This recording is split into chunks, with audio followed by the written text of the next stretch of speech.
Le chef de l'État peut vouloir, n'est pas, mais à quelque part, le peuple, dans sa volonté, peut aussi le pousser à accepter.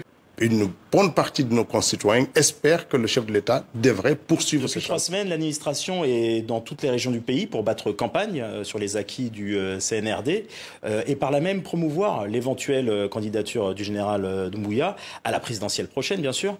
Mais est-ce que le général trahira son engagement de départ de ne pas être candidat? Candidature du chef de l'État, aujourd'hui, c'est à lui qui revient la décision de dire oui ou non. Ce qui est clair, c'est qu'au regard des immenses progrès qu'on est en train d'enregistrer depuis 3 ans, une bonne partie de nos concitoyens espèrent que le chef de l'État devrait poursuivre ce chantier.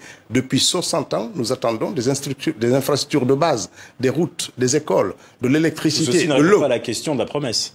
Pas. Non, ça n'enlève pas la promesse. Le chef de l'État peut vouloir, n'est pas, mais à quelque part, le peuple, dans sa volonté, peut aussi le pousser à accepter, parce que ce que nous voulons, c'est un pays apaisé, qui se tourne vers le développement en offrant les minimums de développement possible à sa population. Et ce qui nous a échappé depuis plus de 60 ans. Donc c'est quelque chose qui est important.